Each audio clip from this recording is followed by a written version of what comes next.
Graças e paz, queridos irmãos, em nome de Jesus, mais uma vez. Aos que estão em casa, Deus os abençoe e os guarde em nome de Jesus. Hoje vamos aprender do Senhor para nossas vidas a partir do Salmo de número 2. Quero convidá-lo a abrir a palavra do Senhor no Salmo de número 2. Neste Salmo nós teremos a palavra do Senhor para os nossos corações. Antes, porém, vamos orar mais uma vez. Feche seus olhos, baixe sua cabeça e peça a Deus por nós que recebemos a sua palavra, como também por este servo que seja tão somente instrumento nas mãos do Senhor, para a glória dele. Senhor, nosso Deus e Pai, estamos mais uma vez com o rico privilégio de estarmos diante da tua palavra. Palavra viva, palavra eficaz, palavra atual, palavra que alcança os nossos corações todos os dias. Ajuda-nos a compreendermos, como também a vivermos aquilo que a Tua palavra nos ensina. Usa-me tão somente para a Tua glória, Deus. Que o Senhor cresça e que nós diminuamos. Teu nome seja glorificado. É a nossa oração em nome de Jesus. Amém. Peço que você mantenha o Salmo de número 2 aberto. Nós vamos recorrer a ele durante a mensagem. Mas eu quero lembrar que ontem nós tivemos aqui na igreja uma peça teatral. Uma peça que facilita, como muitas outras no nosso meio religioso, a compreensão das mensagens da palavra do Senhor diante de nós. O atuar, quando busca a glória de Deus e a edificação do seu povo, ele faz com que os nossos corações compreendam um pouco melhor, naturalmente, agindo o Espírito Santo também neste ato, neste momento, faz com que compreendamos com maior clareza, com maior facilidade, aquilo que nos é colocado diante de uma peça teatral. Naturalmente que observamos com cuidado o não quebrar as leis do Senhor e temos o cuidado, como já foi dito, de glorificar a Deus e de edificar o seu povo através de peças teatrais. Que Deus continue a nos abençoar através desse instrumento. De forma semelhante, queridos, também observamos, identificamos o efeito que a música tem nos nossos corações. O quanto somos cuidadosos aqui na igreja e em igrejas que buscam agradar ao Senhor, com as canções que estamos cantando. Canções que devem ser teocêntricas, ou seja, ter Deus no centro, e não antropocêntricas, aquelas canções que simplesmente nos fazem felizes, que nos agradam, ou que simplesmente nos trazem emoções, como chorar, como sorrir, se alegrar, e deixam de lado a glória que pertence ao Senhor. Teatro e música, instrumentos também usados para a glória de Deus e para a edificação do seu povo. Diante de nós, queridos, está o Salmo de número 2, que, diferente do primeiro Salmo, o Salmo de número 1, traz a pessoa de Deus e de seu Filho Jesus no foco principal da mensagem.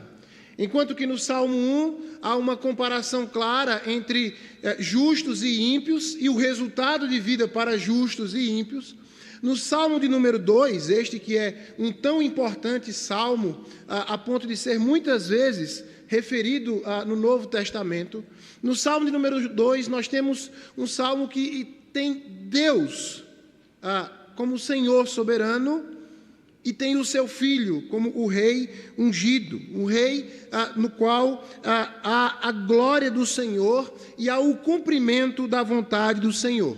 É um salmo chamado de davídico, apesar de que só no Novo Testamento é que nós temos uma referência de que este salmo seria de Davi. Muitos dos estudiosos não defendem que o mesmo é de Davi, mas ele é um salmo davídico no sentido de apontar para o reinado do rei Davi como um tipo do reinado de Cristo. É um salmo davídico, logo messiânico, já que aponta para Cristo e que volta o seu foco para o Rei dos Reis, o Senhor dos Senhores, Cristo Jesus.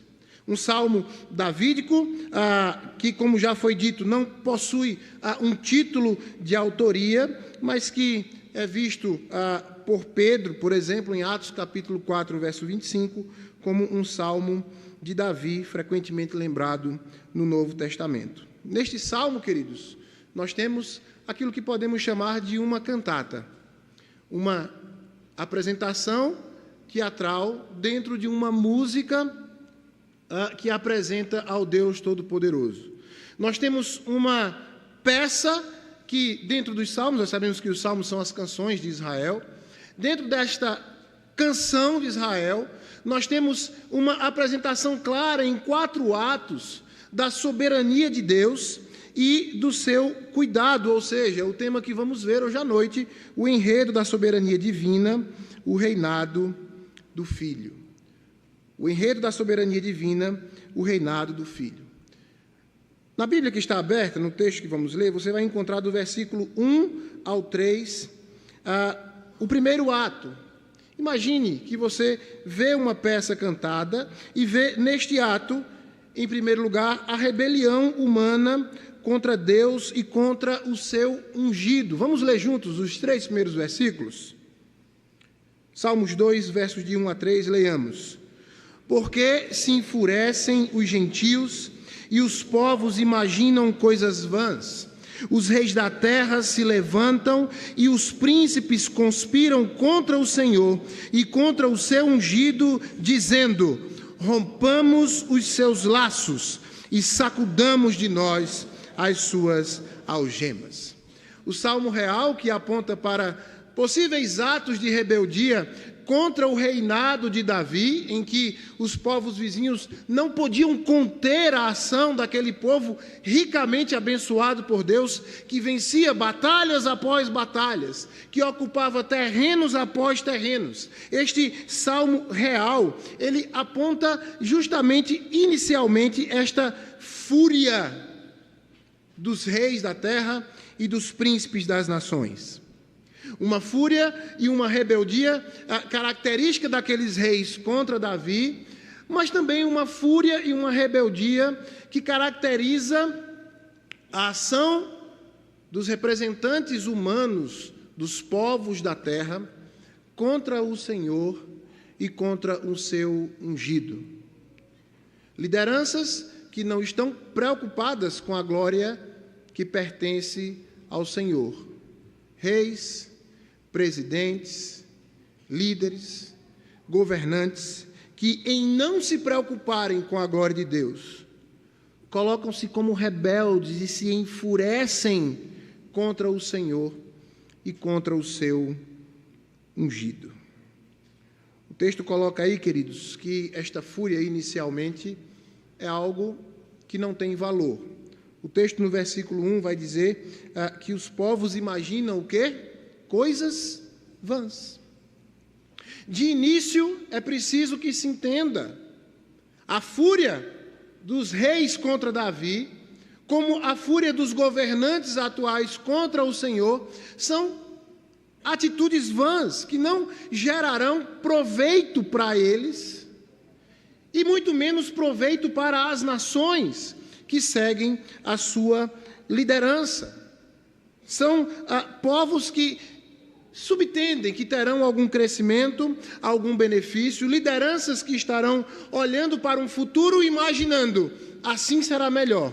Contudo, sabemos que longe do Senhor, e ainda pior, contrário à sua vontade, não há futuro valioso. Não há como crescer, não há como se desenvolver. Veja que os reis se levantam, conspiram contra o Senhor, se reúnem e vão buscar aquilo que mais os agrada, que está no versículo de número 3.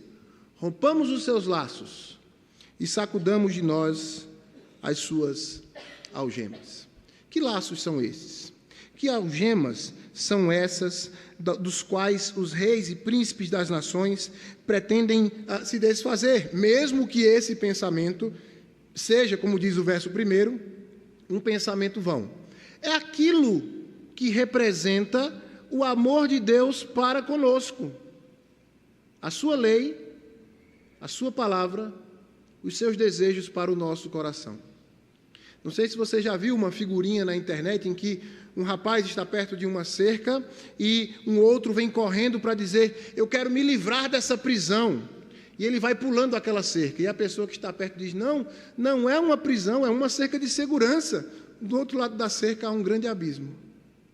Enquanto nós nos vemos guardados e protegidos pela lei do Senhor, que diz o Salmo 19, é perfeita, restaura a alma, pelo testemunho do Senhor que é fiel e traz sabedoria aos simples, os homens que se rebelam contra Deus imaginam-se algemados, presos por uma lei que os contém, que não lhes dá a liberdade que eles imaginam que terão longe do Senhor.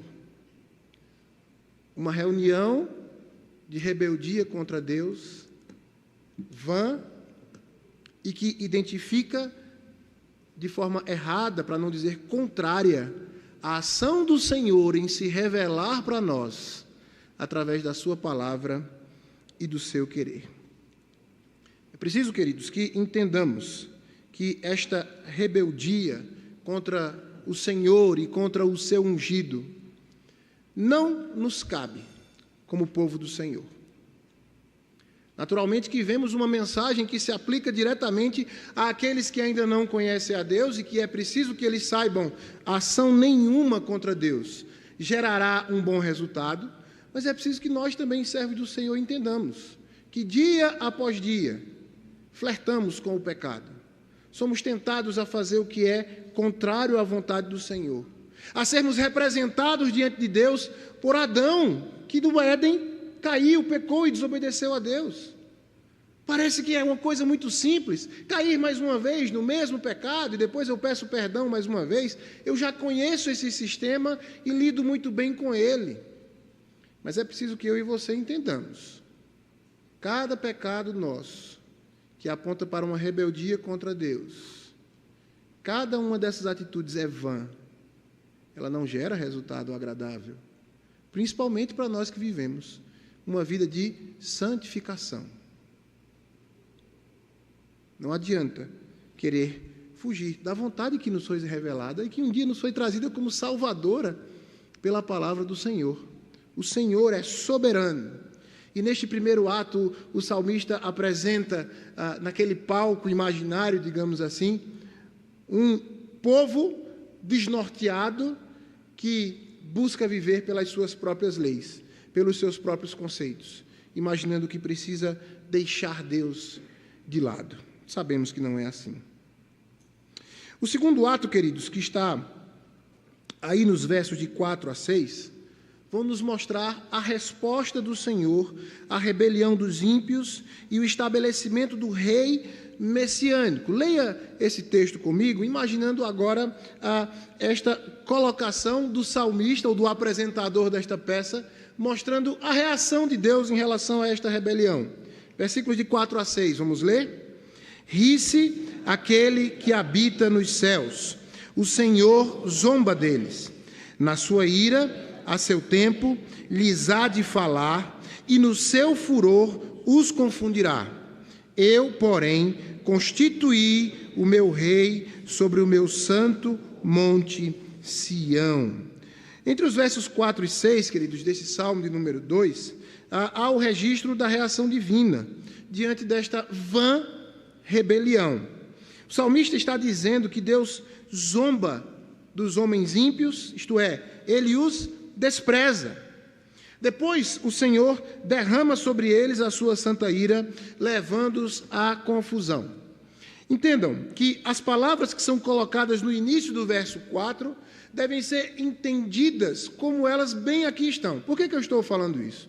Porque nós tendemos, como pecadores que somos, a amaciar a palavra de Deus e interpretar textos como este de forma mais tranquila e calma, mais amorosa, mais simpática aos ouvidos dos homens. Mas o texto do verso 4 está dizendo que Deus despreza a ira desses homens.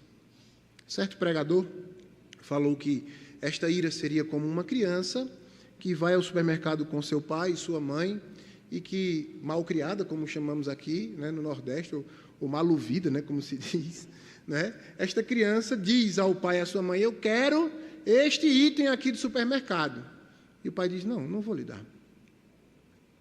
Não está na lista de compras, não está previsto comprar isso. Na verdade, o pai não deveria nem ter levado para o supermercado.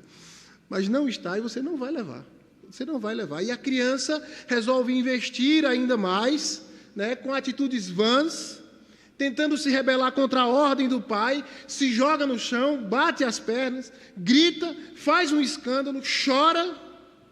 Enquanto isso, os pais olham para ele e simplesmente o desprezam. Riem da situação. Para um sentimento humanista, é difícil ouvir isso, que Deus ri e que Deus zomba da rebeldia desses homens. Mas Deus, em sua soberania, não precisa tratar com gentileza aqueles que se colocam contra o Senhor.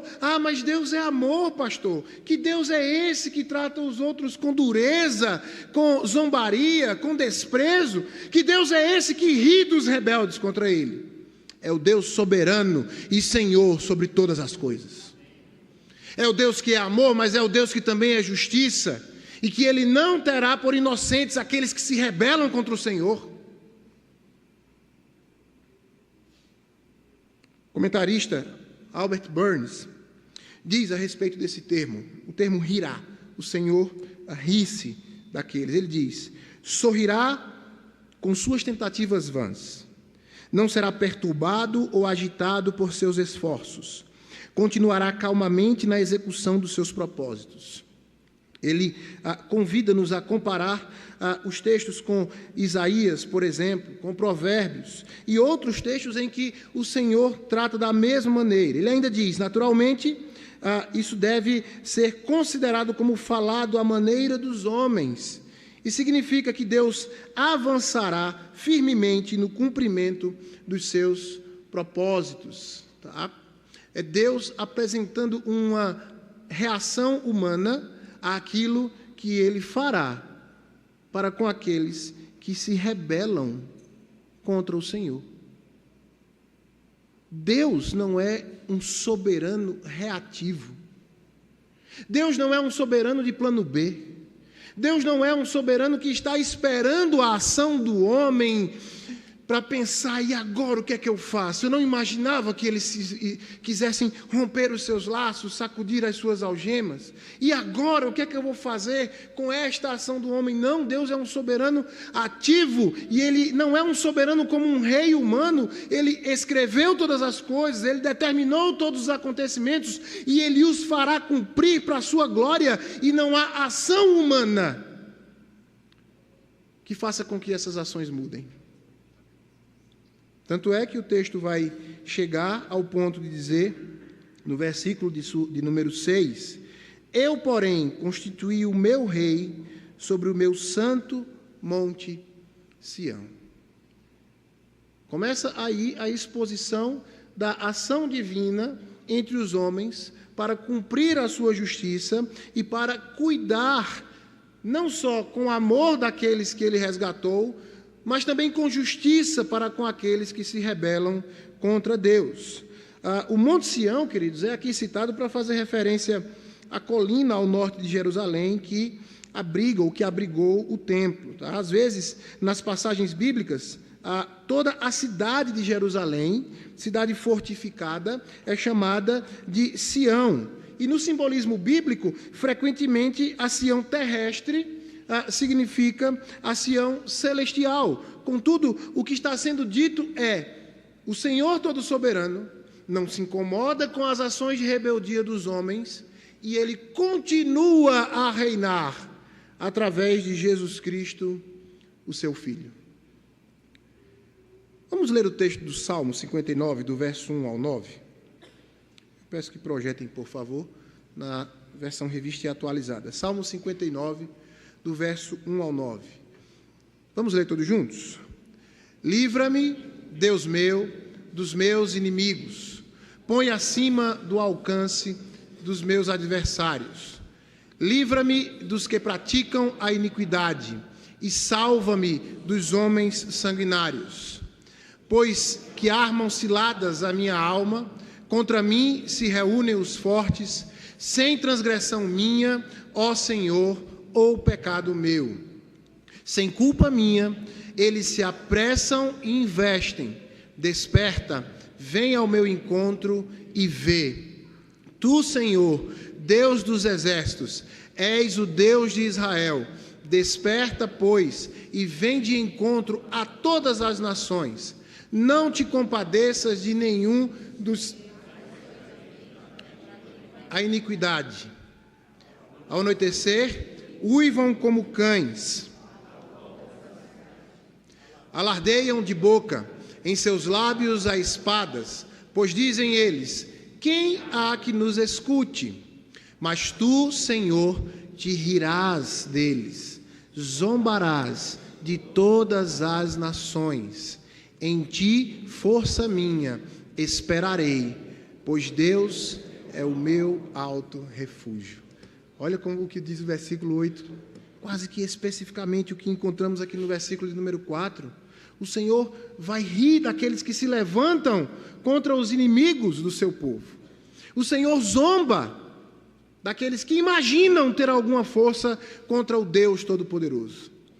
Aqui é uma mensagem de consolo para aqueles que servem ao Senhor. Muitas vezes olhamos para a situação ao nosso redor e nos desesperamos. Aonde vamos parar? Aonde chegaremos com governos, os mais variados ao longo da terra, que se colocam contra o Senhor?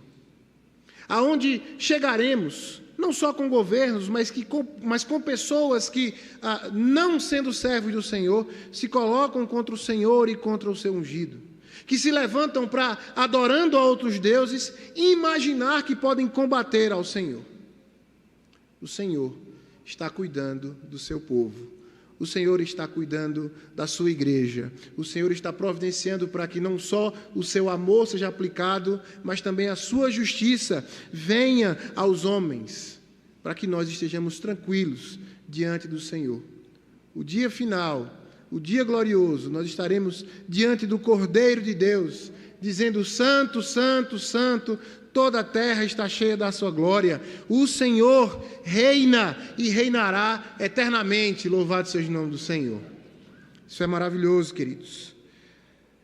Logo, vemos que, além de uma reunião para atos vãos contra o Senhor, e além de uma resposta muito clara da parte de Deus, uma resposta soberana, em que Ele zomba, literalmente, daqueles que se rebelam contra Ele, colocando no seu trono o seu Filho Jesus, reinando poderoso. O texto vai continuar nos mostrando que há um governo divino instituído. O terceiro ato é este ato do governo divino instituído, do verso 7 ao 9. Eu vou ler e os irmãos acompanham. Proclamarei o decreto do Senhor. Ele me disse: Tu és meu filho, eu hoje te gerei. Pede-me e eu te darei as nações por herança e as extremidades da terra por tua possessão. Com vara de ferro as regerás e as despedaçarás como um vaso do oleiro. Agora, neste momento, nesta canção teatral que temos nesse texto, o salmista apresenta a proclamação do decreto do Senhor. E neste ato, a fala daquele que se senta no trono, quando ele diz que servirá, melhor dizendo, a fala da parte de Deus a respeito daquele que se senta no alto e sublime trono, quando ele diz a ele: Tu és meu filho, eu hoje te gerei. Pede-me e te darei as nações por herança e as extremidades da terra por tua possessão. É o reinado de Cristo. Entenda, um salmo davídico aponta para um reinado que é forte, que é poderoso, que é o reinado do rei Davi, mas que este reinado faz um link direto como exemplo, apesar do pecado de Davi, do pecado dos que estão colocados nesta figura, faz um link direto com o reinado do Senhor Jesus. É a mesma figura que temos no Salmo de número 16, quando o rei Davi diz que o corpo do servo do Senhor não verá corrupção. A palavra corrupção ali é para depreciação, putrefação. É uma profecia direta a o que Deus faria com Jesus Cristo depois de morto. Ele seria ressuscitado, vencendo assim a morte. É aqui nestes versículos que entendemos mais claramente que o Salmo está tratando do reinado de Jesus Cristo, o seu Filho. Tu és meu filho, eu hoje te gerei.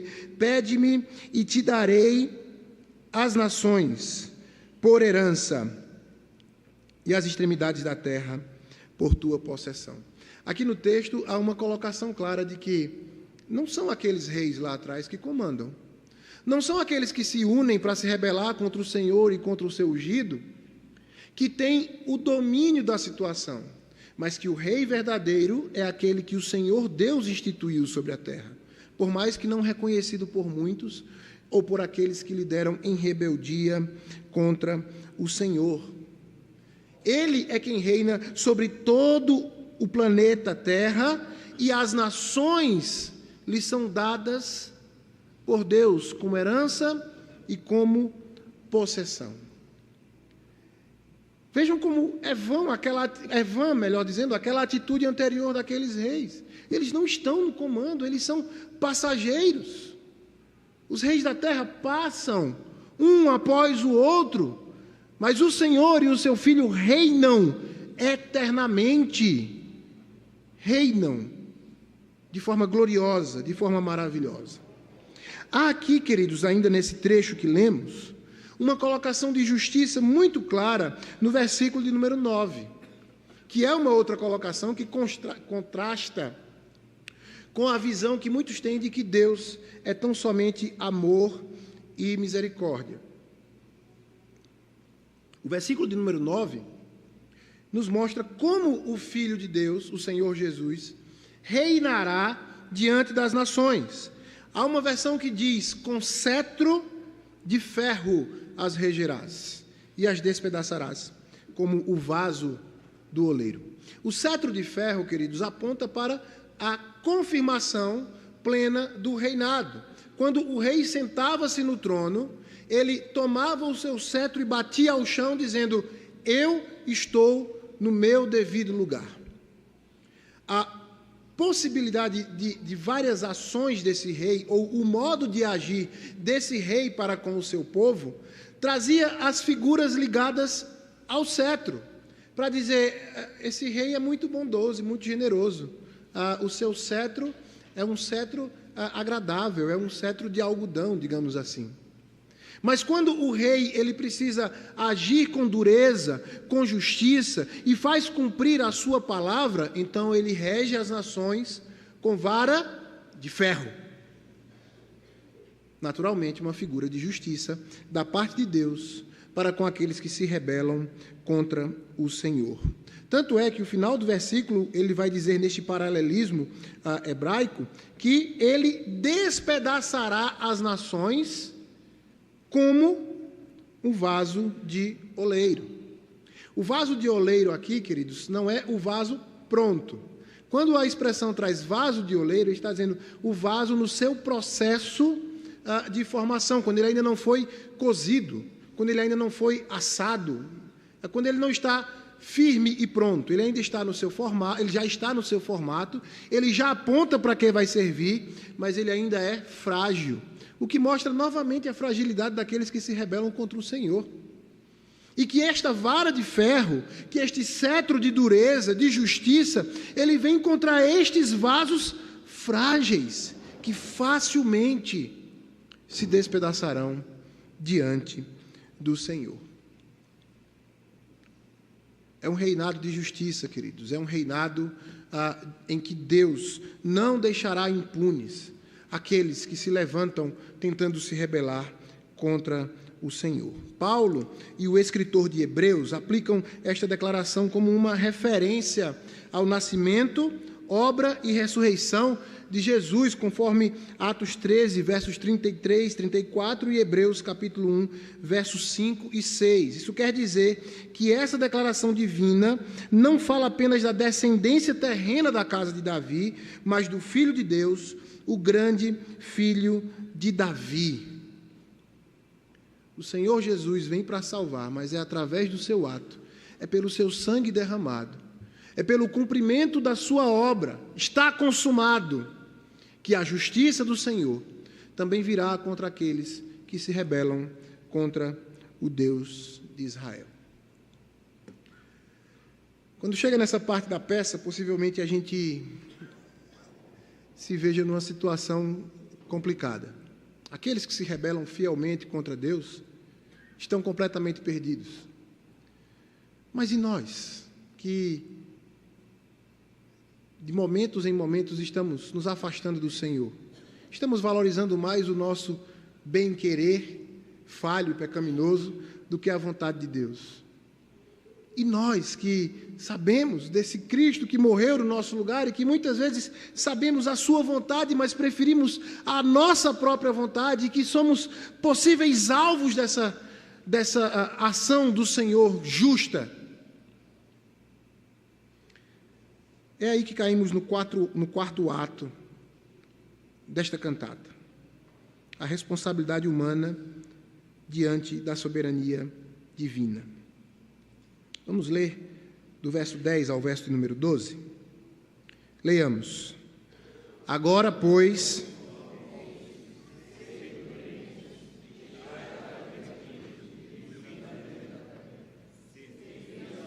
com temor, e alegrai-vos nele com tremor. Beijai o Filho, para que se não irrite e não pereçais no caminho. Apocalipse 6, do verso 15 ao 17, diz assim: os reis da terra, os grandes, os comandantes, os ricos, os poderosos, e todo escravo e todo livre se esconderam nas cavernas e nos penhascos dos montes. E disseram aos montes e aos rochedos: cai sobre nós, e escondei-nos da face daquele que se assenta no trono e da ira do Cordeiro, porque chegou o grande dia da ira deles. E quem é que pode suster-se? Haverá um dia em que todos esses rebeldes se verão cercados pelo Senhor e pela sua justiça. Haverá um dia em que toda possibilidade de rebeldia ou toda imaginação de ser bem-sucedido num ato contra o Senhor simplesmente não acontecerá mais. A ponto de se pedir que a morte venha, mas ela não mais virá.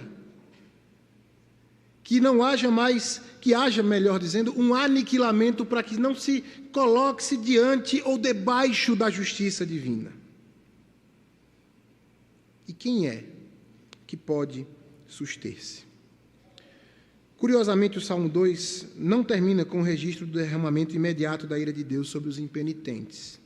Ao invés disso, ele termina destacando a responsabilidade humana e indicando qual deve ser a reação sensata por parte dos homens diante da soberania do Senhor. O que é que devemos fazer diante de um rei justo, de rebeldia diante de Deus, seja ela constante ou em acontecimentos de momentos? O que devemos fazer diante desta possibilidade de sermos alvo da justiça de Deus, como um rei soberano que não leva em conta a nossa rebeldia e que zomba daqueles que se rebelam contra o Senhor? Aqui no texto, queridos, nós temos 5 ações que precisamos ter em relação a Deus como Senhor soberano e ao Senhor Jesus como Rei sentado num alto e sublime trono. São estas as ações que precisamos ter, que apontam para a graça e para a misericórdia de Deus sobre nós, apesar de quem somos falhos e pecadores. A primeira delas, sede prudentes. Sede prudentes, muito cuidado com o que falamos, com o que pensamos, como agimos, como deixamos de agir, como representamos o povo de Deus fora das paredes da igreja. Sede prudentes. Segunda ação, deixai-vos advertir. Submetam-se à palavra do Senhor. Nós temos a Bíblia diante de nós constantemente. Nós temos não só as ricas bênçãos da parte de Deus para nós, o que é maravilhoso, ouvir textos bíblicos que acariciam o nosso ouvido, o nosso coração, mas é preciso que, como filhos e como servos, nós saibamos nos deixar advertir. Vimos que, na última sexta-feira, no encontro pastoral, que a disciplina, a fiel execução da disciplina, da palavra do Senhor, ela é uma marca da igreja do Senhor. Nós precisamos nos submeter àquilo que o Senhor traz para nós, que muitas vezes é sinônimo de disciplina, de orientação, que nós lemos, que nos é pregado, que nós temos acesso à palavra e dizemos, eu não devia estar agindo como estou. Sede prudentes, deixai-vos advertir, servi ao Senhor com temor.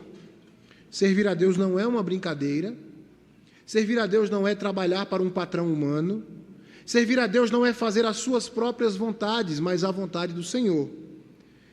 Alegrai-vos nele com tremor, zelo, cuidado, enquanto nos alegramos diante do Senhor, cuidado com a libertinagem, cuidado com invadir campos que não são nossos, cuidado com falar aquilo que não devemos quando nos alegramos diante do Senhor. E como é fácil que isso aconteça.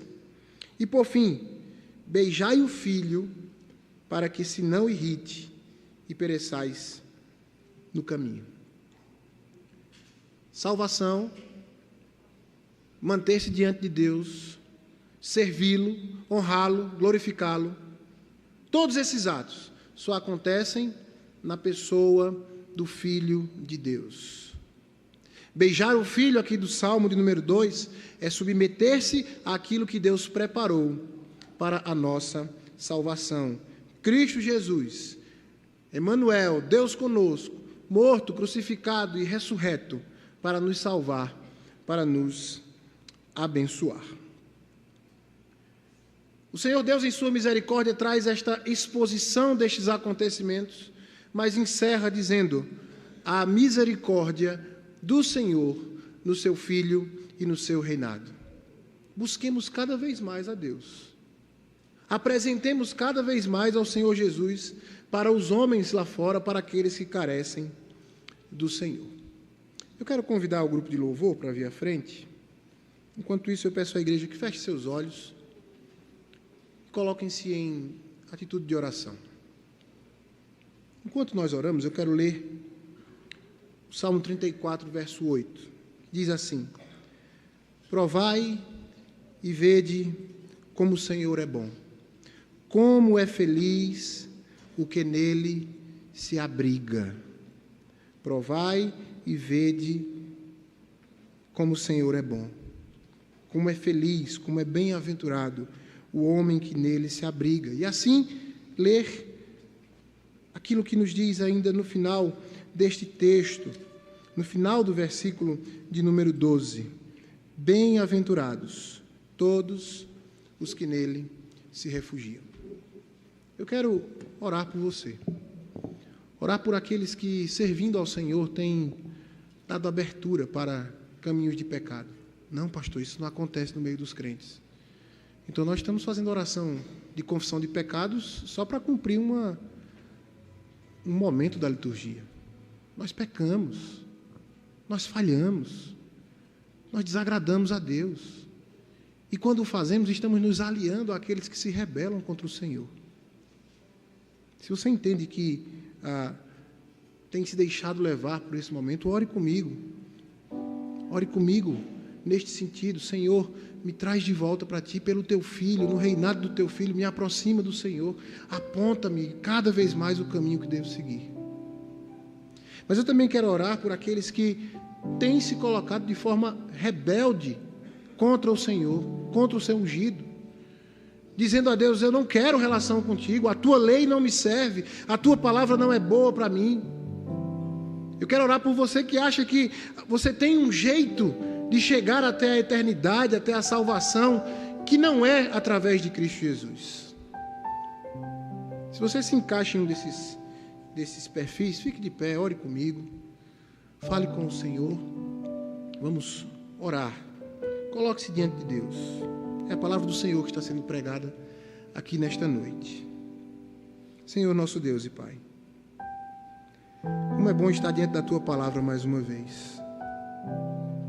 Uma palavra que é viva, é eficaz, é mais cortante do que espada de dois gumes. Uma palavra que nos mostra claramente que na nossa natureza pecaminosa nós nos rebelamos contra o Senhor. Ajuda-nos, ó Deus, abre nossos olhos. Pelo Teu Santo Espírito que em nós habita, aponta-nos, não só os momentos em que fraquejamos para cair diante de situações como essas, mas aponta-nos também, ó Deus, a Tua palavra, que nos mostra que no Senhor há perdão, no Senhor há reconciliação. Ajuda-nos a caminharmos contigo, ó Deus, e usufruirmos da bênção de termos o Teu Filho sentado num alto e sublime trono, e que com misericórdia nos alcança, com graça nos alcança, para que sejamos salvos pelo nome do Teu Filho Jesus. Muito obrigado por Tua palavra nesta noite, ó Deus, que ela toque os nossos corações e que ela modifique vidas, para a glória do Teu nome. É a oração que nós fazemos em nome de Jesus. Amém.